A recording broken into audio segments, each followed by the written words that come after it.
அஸ்ஸலாமு அலைக்கும். எல்லாத்துக்கும் வணக்கம். இது எத்தனை பேர் பார்ப்பீங்கன்னு எனக்கு தெரியாது.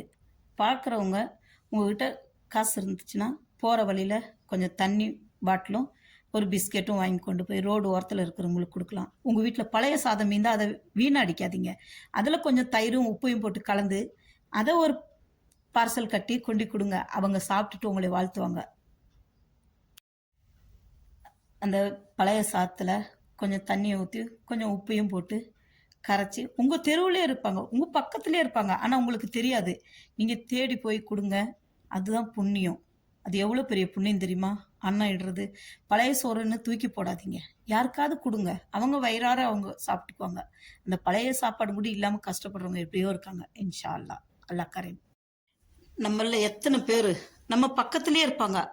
ஆனால் நம்ம கண்ணுக்கு அவங்கள தெரியாது. ஏன்னா நம்மளோட சரிசமம் இல்லைன்னு நினைப்போம். நீங்கள் எங்கேயோ கொண்டு போய் ஆடம்பரமாக செலவு பண்ணுறது, அந்த காசில் யாராவது ஒருத்தருக்கு கூரை போட்டு கொடுங்க. படிக்கிற பிள்ளைங்களுக்கு புக்கு வாங்கி கொடுங்க. அவங்களுக்கு ஒரு யூனிஃபார்ம் வாங்கி கொடுங்க. நீங்கள் போகிற வழியில் ஒரு கொஞ்சம் தண்ணி பிஸ்கட் வாங்கிக்கோங்க. அதை கொண்டு போய் கொடுங்க. அதுதாங்க உங்களுக்கு புண்ணியம்.